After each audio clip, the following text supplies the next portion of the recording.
Today I'm joined by Shadi Bakour, CEO of PATHWATER. Welcome. Thank you. Thanks for having me. Very exciting to be joining you today. Well, thanks for joining our segment on climate change. I want to ask you, how is PATHWATER contributing to climate change action? Yeah, absolutely. There are a lot of different ways that PATHWATER is contributing to climate change action.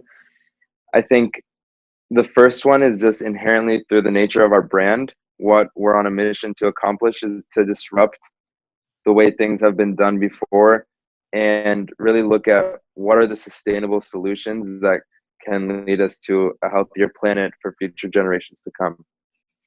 So with PATHWATER, just really quickly, PATHWATER is the first ever purified water that's packaged in a refillable aluminum bottle instead of single-use plastic. So what we do inherently through our product, if you're taking this bottle, reusing it a few times, and then recycling it, for example, or just holding on to it, the impact that you're making, instead of buying a plastic bottle, drinking it, and tossing it into recycling, which usually things don't actually get recycled, contrary to popular belief. Usually things will end up in landfills and oceans, and that gets into the food chain, it gets into the ecosystem. And so I think people are finally starting to wake up and realize that this is a problem that needs to be dealt with now, and maybe probably needed to be dealt with again 10, 15 years ago. But we as humans like to procrastinate, and we like to wait till the last second of everything. And so here we are, and we don't need to look back to the past. We should just look forward to the future and see what are the solutions that we can implement today, the simple changes that we can make in our lives to lead to a healthier planet and to lead to a more sustainable lifestyle for all of the future generations to come. We don't want our kids and our grandkids to come to us and say, look what you've done to this planet. Hopefully we can leave this planet better than when we got here. All right, so Shadi, I don't think there's a lot of us that's debating whether we need to use aluminum recyclable drinking bottles, or the fact that we need to jettison and really cut back on curtailing the use of plastic cups, plastic straws, and just plastic in general. I think some of the questions that I and some of the listeners are having is that when it comes to aluminum drinking bottles, there are many kind of options that are out there. So in New York City and other metropolitan areas, there are specific kind of like watering hose, so to speak, where people can take their bottles and refill it. So they're just simply carrying the bottles around, but the water source and filter water source is available throughout the city. Others are choosing to just bring their own water bottle and refill it wherever they can. So why the bottle plus the water? And what are some of the kind of challenges, inherent challenges that you've been seeing? That's such a great question. So change is always hard, right? Change of any type. People like to just do things the way that they've always been done, and it's weird, and it pushes people beyond their limits to try to make them do something different. So again, PATHWATER is packaged in a reusable, refillable aluminum bottle. And the reason that we're different than any other brand out there, whether it's your cheap bottled water brand or your maybe more expensive reusable water, is we're the hybrid solution. So we're making it affordable, convenient. It's already pre-packaged with water in it. But just like you said, people don't really realize today that there is access to clean water, especially in the United States and more developed countries around the world. There is access to clean drinking water. Actually, there's a campaign in the UK. It's called the Retap campaign. And any shop that you walk by, if they have a little sticker on their window, it means that you can go in and you can refill whatever bottle that you have. Right? So we always say that the water inside of our bottle is actually free, and you're getting a reusable bottle that you can keep, you can take around with you.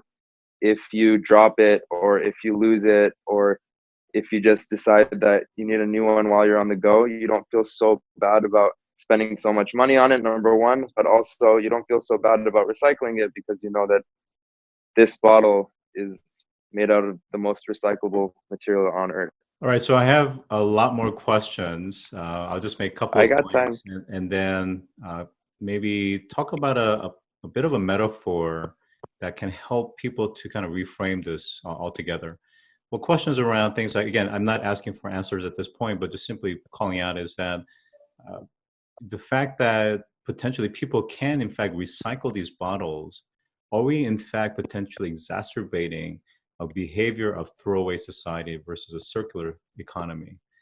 The second question is around costs. A lot of around behavior and change and adoption has to do with cost. If it is not at the price point of traditional water bottles and plastic, are people willing to perceive this as a true substitute, or are they comparing it to something else?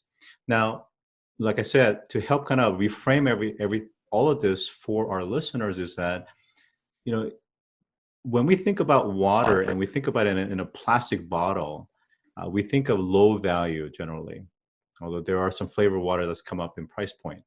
But another way to look at it is, let's think about, let's say, liquor or alcohol that comes in heavy Sure. glass. So this is very heavy, and oftentimes, depending where it's originating, it's traveling thousands and thousands of miles via ship and other means to supply chain that to your local grocery store. So Sure. the point of that is that you are willing to pay a certain dollar amount for a particular bottle of wine, vodka, or some other liquor. So why don't we put that kind of a premium on water? And can we reposition it so that we're not trying to compete at the plastic bottle of water, but it's a premium experience that's something like premium drinks? Sure. It's a great couple of questions. Um, First, I wanted to start just by saying that our product, so when we came into the market, obviously, we have to operate as a business, and we're always thinking of what are the best ways to grow the business, right? Because ultimately, if you're not growing as a business, then you can't make the impact that you truly want to make. So we really tested out a lot of different price points when we started out, saw how the market reacted, collected all that feedback. But our goal was always to make that transition away from single-use plastic very easy. So that's why our product it creates that accessibility to be sustainable. But the great thing about our product is it's very competitively priced. So we actually sell for pretty much the same price as many of the major premium water brands out there. And the reason that we do that is because, again, we want to compete. Like, we want people, when they go into the store, to say, hey, like, it's a no-brainer. Why would I buy a plastic bottle when this sells for $2 or $3 off the shelf? All of the big beverage brands that are out there today are in the business of selling single-use products, and they're in the business of pumping as much stuff as they can into your household, because that's how they make money ultimately.